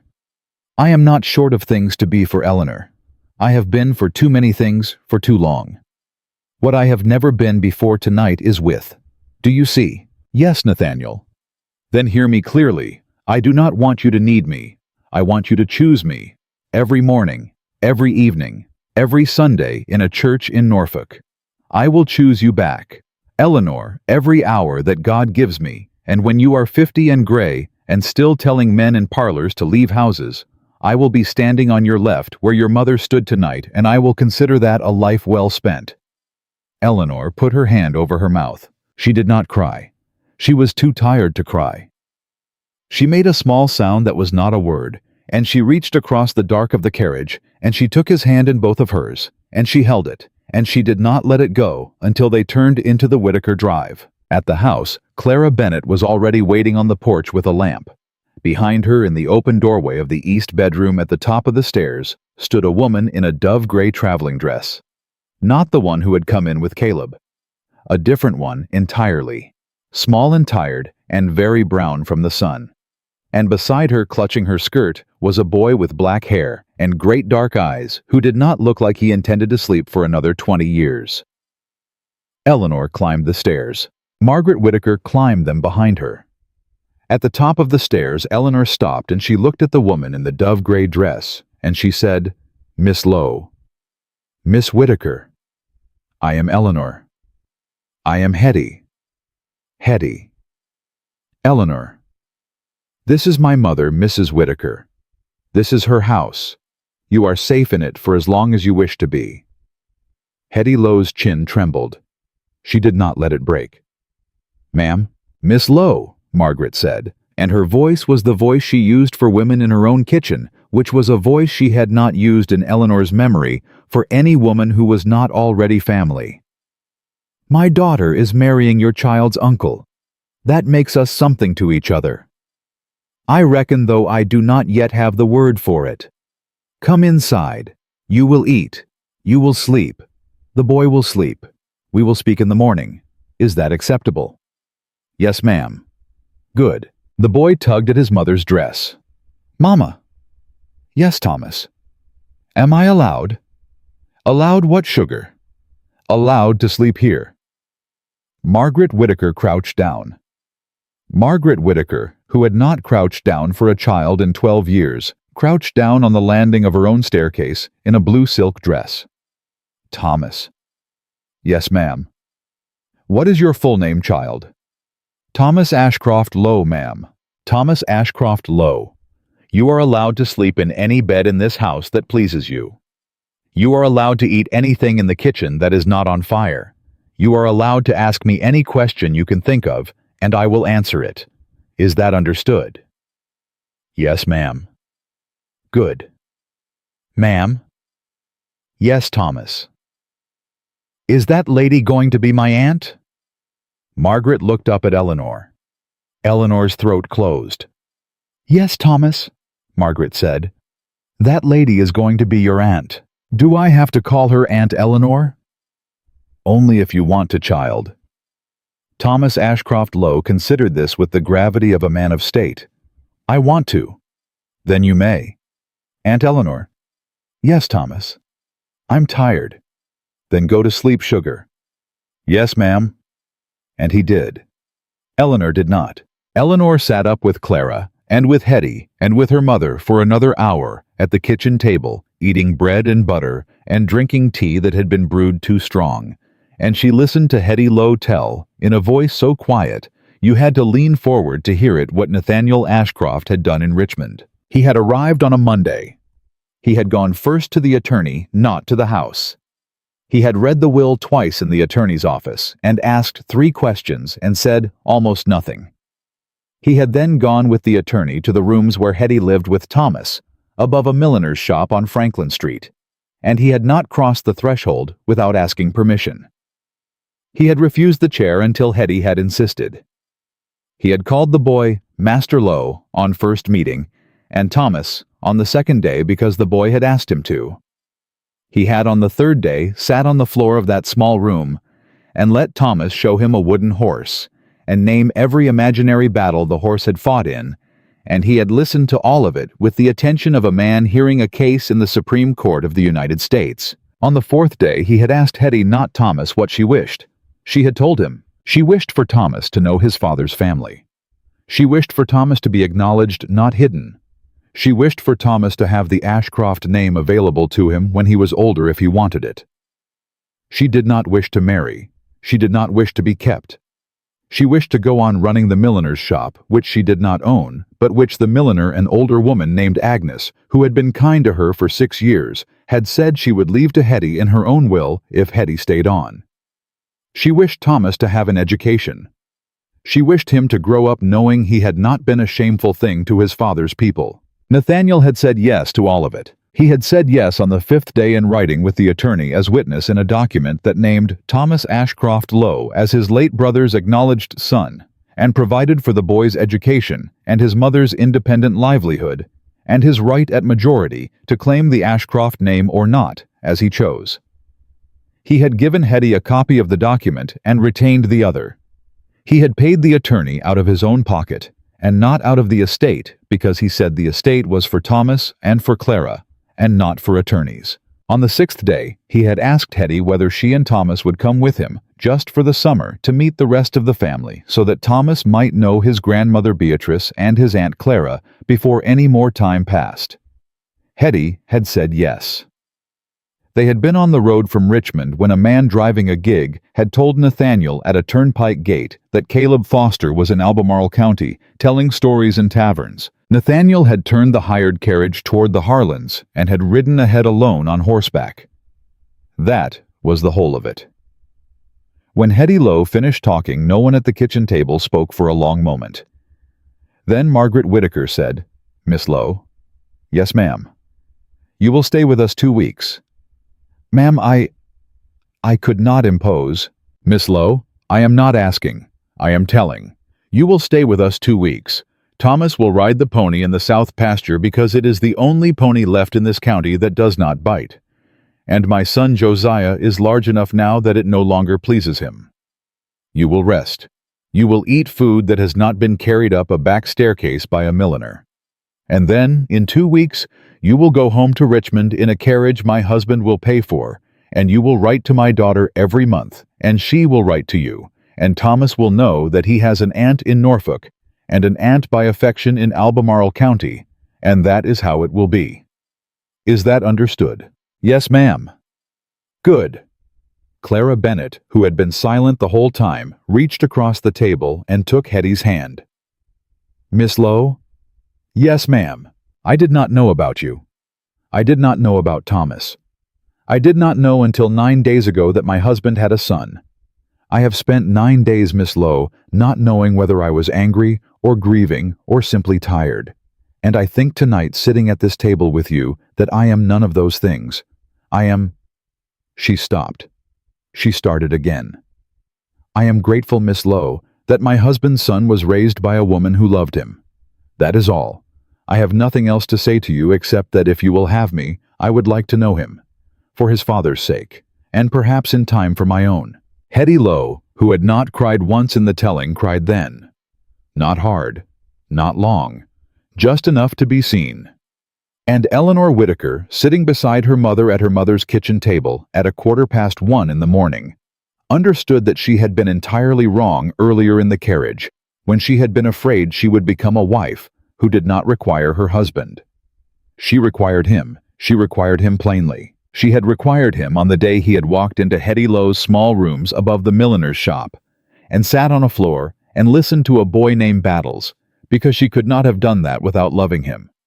And she loved him, and the loving had come up on her quietly over 9 days, and 1 long Saturday, and a single carriage ride, and there was no point pretending otherwise. When she went up to bed that night, her mother walked her to the door of her chamber, as her mother had not done since she was 12. "Eleanor." "Yes, Mama." "He is a good man." "I know, Mama." "No, child. Listen. He is a good man not because he rode 60 miles for you tonight. Any fool with a horse can ride 60 miles. He is a good man because he sat on a milliner's floor in Richmond and let a child explain a wooden horse to him. Men who ride are common, Eleanor. Men who sit are not. Do you understand me?" "Yes, Mama." "Good." "Mama." "Yes, child." "I am sorry I did not tell you about Caleb, about Prue, about the letters at Christmas." "Eleanor." "Yes. I already knew." Eleanor stared at her mother. "Mama." "I have known for 2 years and 7 months, child. I am your mother. Did you imagine a girl could leave this county in a hired carriage in the middle of a summer with a baby on her hip and my own maid at her side, and I would not hear of it by Tuesday? Martha." "Of course, Martha." "Mama, why did you never—" "Because you did not tell me, Eleanor. You chose not to tell me, and you had your reasons, and I respected them. And I prayed every Sunday for 2 years and 7 months that God would forgive me for the manner in which I had raised a daughter who did not feel she could come to her own mother with such a thing. And I concluded somewhere around the spring of the 2nd year that God had indeed forgiven me, because the daughter he had given me had turned out, in spite of me, to be a better woman than I had managed to be by her age. Good night, Eleanor. Mama? Good night, child. And Margaret Whittaker, who had been formidable all her life and kind, only on the important occasions walked down the hall to her own room and closed her own door. And Eleanor Whittaker went into her own chamber and sat down on the edge of her own bed, exactly where she had sat down 10 nights before, with a brass candlestick in her hand, and she understood that she was no longer the same woman who had sat there then. She was, in fact, going to have to tell Nathaniel Ashcroft something she had not yet told him. She was going to have to tell him that she required him. Plainly, without lawyers' distinctions. The next morning in the kitchen garden before breakfast, in full daylight, with Josiah at 20 paces whittling a stick, she told him, Nathaniel. Eleanor. I require you. Eleanor. I require you, sir, and I do not know what to do with the requiring, because I have spent 3 years teaching myself that I did not require anyone, and I will not be good at this, and I will embarrass myself trying. And I would like you to know, before we go to Norfolk, before the vows, before the house, that you are going to marry a woman who will need you, and not know how to ask, and you are going to have to be patient with her, because she is going to be patient with you, and that is the trade I am offering. Do you accept it, sir? Nathaniel Ashcroft, who had prepared a great many remarks in his life, all of them in the quiet of his own study, found he had prepared none at all for this one. Eleanor? Yes. I accept. That is a short answer for a lawyer. It is the only one I have, Eleanor. Good. Good. They stood in the kitchen garden in the heavy July morning, and Josiah at 20 paces looked up from his stick and grinned at them both, like a man who had been waiting his whole life to be right about something, and he was, and he knew it. And somewhere in the house, Thomas Ashcroft Lowe was waking up in a bed that had been made for him by Eleanor's mother, and somewhere in Richmond, a milliner named Agnes was sweeping her own stoop, without knowing that her apprentice was about to come home with a new relation in Norfolk, and a new friend in Albemarle County, and a new life altogether. And somewhere on the road from Charlottesville, Caleb Foster was riding in the opposite direction, and had not in fact stopped riding since the night before. Eleanor Whittaker looked up at the man she was going to marry. Nathaniel. Yes, Eleanor. I should like to be married before the first frost. That is less than 2 months, Eleanor. I am aware. Your mother will want... My mother will want what I tell her to want, sir. She informed me so at the top of the stairs last night. Then before the first frost. Before the first frost, Nathaniel? Eleanor. Yes. I have never in my life been this happy, and I find I do not know what to do with the happiness, and I am going to embarrass myself trying. Good. Good. They walked back to the house together because the kitchen garden had done the work. It had been put on this earth to do, and Josiah Whittaker trailed behind them at 20 paces with his stick and his grin, and the Virginia morning was already hot, and the summer of 1819 had, without anyone in the Whittaker house having quite noticed the moment it happened, turned the corner toward the autumn, in which Eleanor Whittaker would at last become somebody's wife, and somebody's aunt, and somebody's sister-in-law, by a small, unusual kind of family.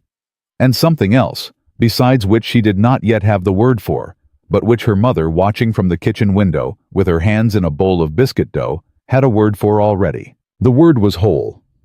The summer did not so much end as give way the way Virginia summers give way, a week at a time, each morning cooler than the last each evening, shorter by a small determined inch. Eleanor Whittaker did not notice the turning of it at first, because Eleanor Whittaker was busy. She was busy writing letters to Norfolk. She was busy meeting with Reverend Pike about a date. She was busy sitting on the floor of the east bedroom with Thomas Ashcroft Lowe, teaching him at his mother's request how to spell his own name in full, which took longer than either of them had anticipated, because the boy kept asking why Ashcroft required so many letters.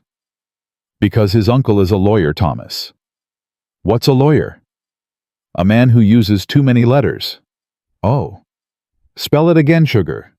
Thomas. Very good. Aunt Eleanor. Yes, Thomas. Are you going to be a lawyer too? No, Thomas. Why not? Because nobody would let me. The boy considered this for a long moment. That's stupid. Yes, Thomas, it is. Hetty Low in the doorway covered her mouth with her hand so that the boy would not hear her laugh. 2 weeks became 3. 3 became 4. Hetty did not want to leave, and Margaret did not want her to, and Thomas had discovered the South Pasture pony and declared the pony his best friend in the Commonwealth, and nobody in the Whittaker house had the heart to say the thing they all knew, which was that before long, Hetty Low would have to go back to Richmond, or stop being Hetty Low of Franklin Street and become Hetty Low of somewhere else, and she had not yet decided which. On a Tuesday in late August, she decided. Eleanor. Yes, Hetty. I am going to sell my share in the shop. Eleanor set down the shirt she was hemming for Thomas. Hetty. Agnes has been after me for 2 years to buy it from her outright. I did not have the means. Your Mr. Ashcroft has offered yesterday to lend me the means. I said no. He said he would give me the means. I said no. He said then that the late Mr. Ashcroft had left a particular sum to Thomas, which I might draw on in trust for the boy, for any purpose I judged to be in his interest, and that a shop in Richmond owned outright by his mother was in his legal opinion in the boy's interest. Hetty? I said yes, Eleanor. Oh, Hetty. I am going to own a hat shop. Oh, Hetty. I am going to own a hat shop in Richmond, Eleanor, at the age of 26, and Thomas is going to grow up in the rooms above it, and I am going to answer to no milliner and no man and no mother-in-law until I die. And I do not know what to do with the feeling, Eleanor, and so I am telling you. Eleanor stood up. She crossed the room. She put her arms around Hetty Low, who stiffened for half a second out of 3 years of habit, and then did not, and the two of them stood in the middle of the sewing room without speaking for a long while, because there was nothing either of them needed to say that had not already been said. The wedding was set for the 12th of October. It was set for the 12th of October because Margaret Whittaker had consulted 3 almanacs and a farmer's wife, and had concluded that the 12th of October was the last day before the first frost on which a Virginia bride could reasonably expect to stand on a church porch without shivering, and Margaret Whittaker was not going to have her daughter shivering. On the 10th of October, a letter arrived. It was not from Nathaniel, who was in Norfolk preparing the house. It was not from Clara, who was in Norfolk with him turning out linen closets. It was not from Hetty, who was in Richmond with Thomas painting the front of the shop her own color at last. It was from Caleb Foster. Eleanor's mother brought it to her at the breakfast table and laid it beside her plate without a word. Mama? Yes, Eleanor. It is from him. I am aware. Do I read it? That is for you to decide, child. Should I read it?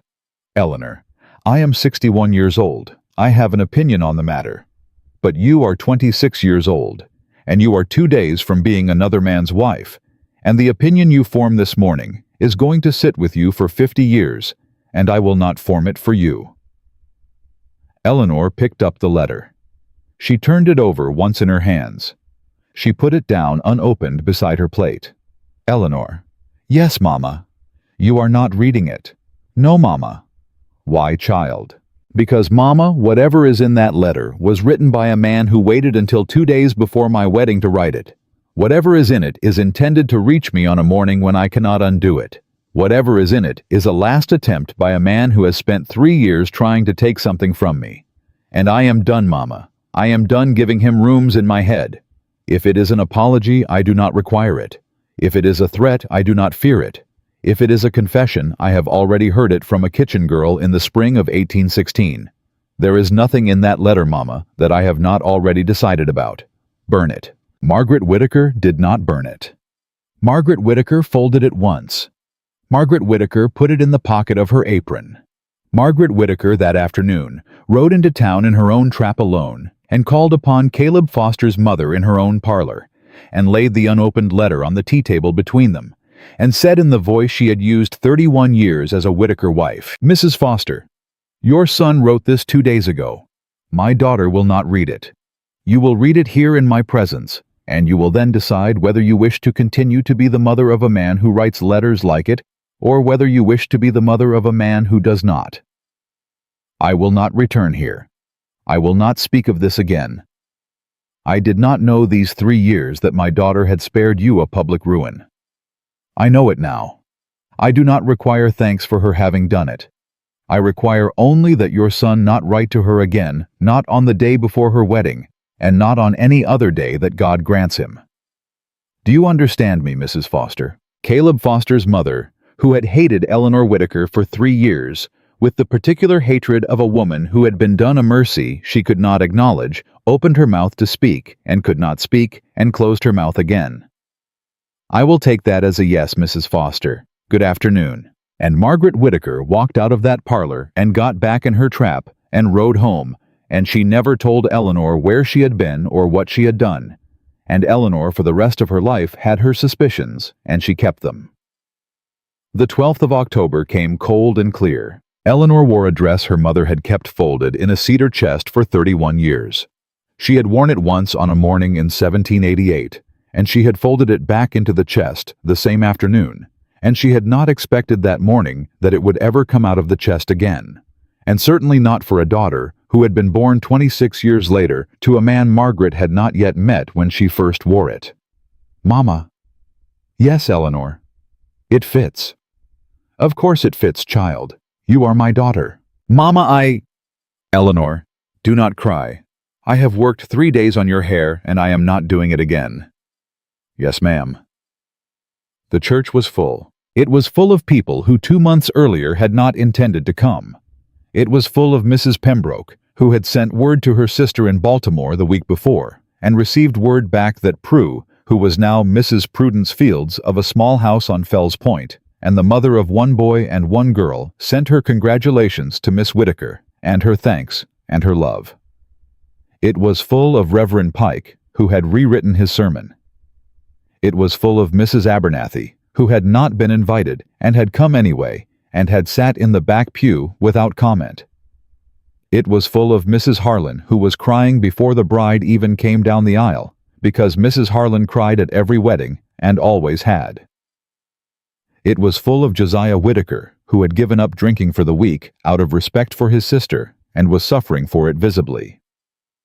It was full of Clara Bennett, who stood on the bride's side of the church, even though by any ordinary accounting she belonged on the groom's. It was full of Hetty Lowe, whom Margaret Whittaker had written to personally and asked to come, and who had come with Thomas in a new coat that his mother had made him. Nathaniel Ashcroft was at the altar. He was not smiling. He was standing the way a man stands when he has been waiting 20 minutes and does not wish to be seen counting the minutes. Which is to say, with his hands clasped behind his back, and his jaw set, and his eyes fixed on the church door. And when the doors opened, and Eleanor appeared on her father's arm, he did not breathe.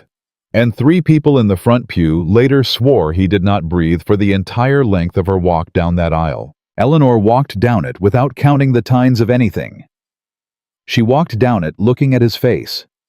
At the altar, her father placed her hand in Nathaniel's.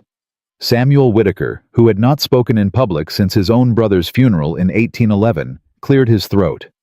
Mr. Ashcroft. Sir?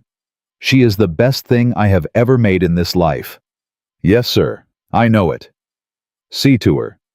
Yes, sir. And Mr. Ashcroft. Yes, sir. If you do not— Samuel, Margaret Whittaker said from the front pew, in a voice that carried clearly to the back row. Sit down. Samuel Whittaker sat down. Eleanor looked up at Nathaniel. Nathaniel looked down at Eleanor. Reverend Pike, who had prepared a long sermon about the nature of Christian marriage, and had halfway through the preparation torn the long sermon in half, and written a shorter one, began. He did not speak of feminine modesty. He did not speak of a wife's submission. He spoke instead of the word covenant. He spoke of 2 people standing in front of a community and making promises that were larger than they were.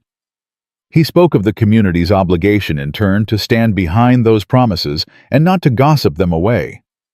He spoke with a glance toward the back of the church where Mrs. Abernathy was sitting of the particular duty of women to other women and the particular duty of men not to interfere in that duty.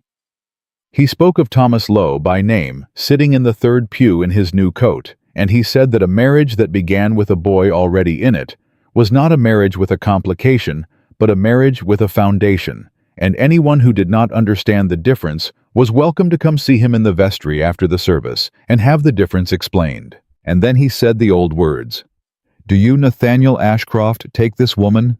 "I do." "Nathaniel, I have not finished the sentence." "Forgive me, Reverend." "I shall start again."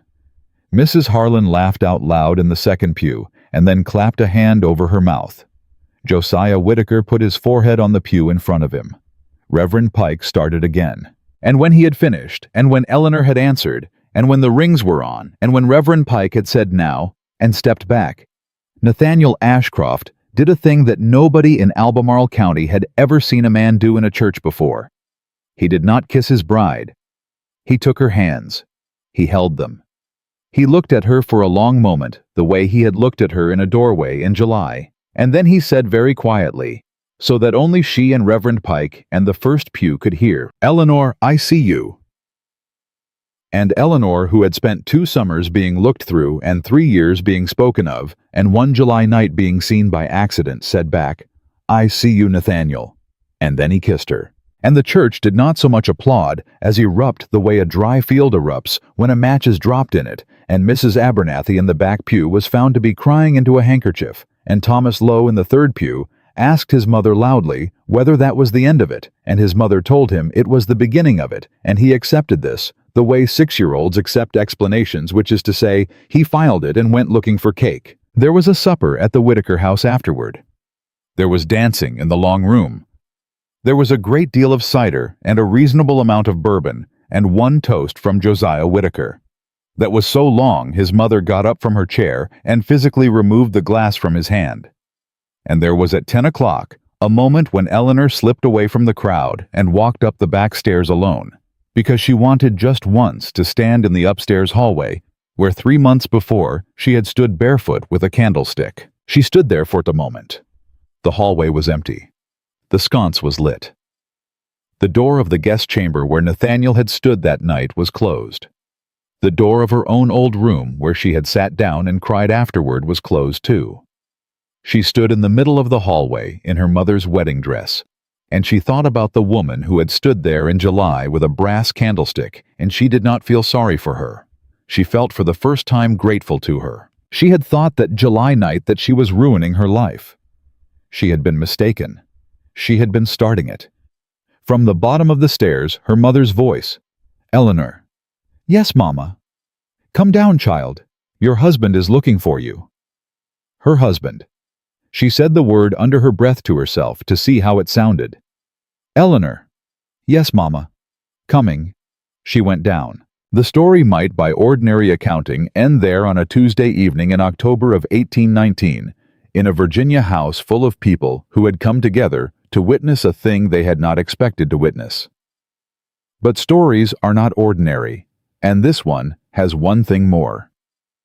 12 years later, on a spring morning in 1831, in a garden behind a house in Norfolk, a woman of 38 was sitting on a low bench with a letter in her hand. The letter was from Baltimore. It was from a young man of 19 named Daniel Fields, who was about to begin reading for the law and who was writing at his mother's suggestion to Mrs. Eleanor Ashcroft of Norfolk to thank her for a thing he had only that spring been told about. Eleanor read the letter twice. She folded it. She did not cry because Eleanor Ashcroft did not cry easily anymore, having used up, as she liked to say, her lifetime allotment in one Virginia July. Her husband came out into the garden. He was 44. His hair at the temples was gray. He walked with a slight favoring of the right knee from a fall off a horse 3 winters past. He was not to look at him the same man who had ridden 60 miles through a summer night. He was in every way that mattered more so. "Eleanor." "Nathaniel." "Thomas wishes to speak with you." "Thomas is supposed to be in Richmond." "Thomas is in our parlor." "Thomas is 18 yet." Thomas is 18 and has ridden up from Richmond to tell his aunt in person, before he tells anyone else, that he has been accepted to read law in Philadelphia this autumn, and that he has decided, after a great deal of consideration, to use the Ashcroft name. Eleanor sat very still on the bench. Nathaniel? Yes, Eleanor. Is Hetty with him? Hetty is on the parlor settee drinking my mother's sherry at 10 in the morning, because Hetty is, as she puts it, the proudest woman in the Commonwealth of Virginia and intends to be insufferable about it for at least a week. Nathaniel. Eleanor. Help me up. He helped her up. They walked back toward the house together. Halfway there, Eleanor stopped. Nathaniel. Yes. 12 years ago, I stood in a hallway with a candlestick. I recall. I believed that night that I had ruined my life. I recall that too. I was a fool, Nathaniel. No, Eleanor. You were a young woman of 26 in your father's house in the middle of a summer, and you were being asked by the world to go on pretending a thing that was unbearable, and you stopped pretending. That is not foolishness. That is the moment a person begins. Nathaniel. Yes. I have been trying for 12 years to find the right way to say a thing to you. I know, Eleanor. I did not know I required you until the night I told you I did not. I know that too, Eleanor. I would not have survived another summer of being looked through. I know, Eleanor. I do not regret the candlestick. I know, Eleanor. Stop saying I know. I will, Eleanor. After this once, I know. She laughed. She could not help it. She had not known at 26 that there would be this much laughing in a marriage. She had not known that a good marriage was in the main a thing composed of small ridiculous arguments in kitchen gardens and on garden paths, and at breakfast tables carried out over decades by two people who had decided a long time ago to stop performing and to begin. Instead, the slower work of being seen. They went inside. Thomas Ashcroft, who had been Thomas Ashcroft Lowe, and was now, as of that morning, Thomas Ashcroft in full, stood up from his chair in the parlor, when his aunt came in, and he crossed the room in 3 strides, and he embraced her the way a boy embraces a woman, who has since he was 6 years old, spelled his name with him, and bought him books, and written him every week at school, and told him when he was 15, and furious at a world that whispered about his birth, that he was not a question the world was entitled to ask, but an answer the world did not yet deserve. Aunt Eleanor. Thomas. I am going to Philadelphia. I know it, Sugar. I am going to use the name. I know that too, Sugar. Aunt Eleanor. Thomas Ashcroft, listen to me. You do not owe that name to me. You do not owe it to your uncle. You do not owe it to a grandmother you never met. You owe it to nobody. You are welcome to it because your father's brother asked for you to have it, and because your mother gave her consent, and because you have chosen it. That is the whole of the matter. Do not go to Philadelphia and carry that name as a debt child. Carry it as a choice. There is a great difference, as your uncle would tell you, and as he told me in a kitchen garden a long time ago. Yes, ma'am. Good. Aunt Eleanor. Yes, Thomas. I love you. I love you, Thomas Ashcroft. And there, in a parlor in Norfolk on a spring morning in 1831, with her husband in the doorway, and her friend Hetty Lowe, drunk on sherry, at 10 in the morning on the settee, and a young man who had for 12 years been the nearest thing she would ever have to a son of her own, standing in front of her, with a life opening up in front of him. Eleanor Ashcroft, who had once been Eleanor Whitaker, who had once stood barefoot in a hallway with a candlestick in her hand, and believed herself finished, understood at last the thing she had been trying in fits and starts to understand since she was 26 years old. She had spent 2 summers trying to be seen by a man who would not look. She had spent one July night being seen by accident by a room full of people. She had spent 12 years being seen on purpose every morning by a husband who had chosen her, and a friend who had chosen her, and a boy who had chosen her name. She had thought once that happiness meant finally being noticed. She had been wrong. Happiness was being known completely, inconveniently, vividly, and loved without ever, not once, not in any hour.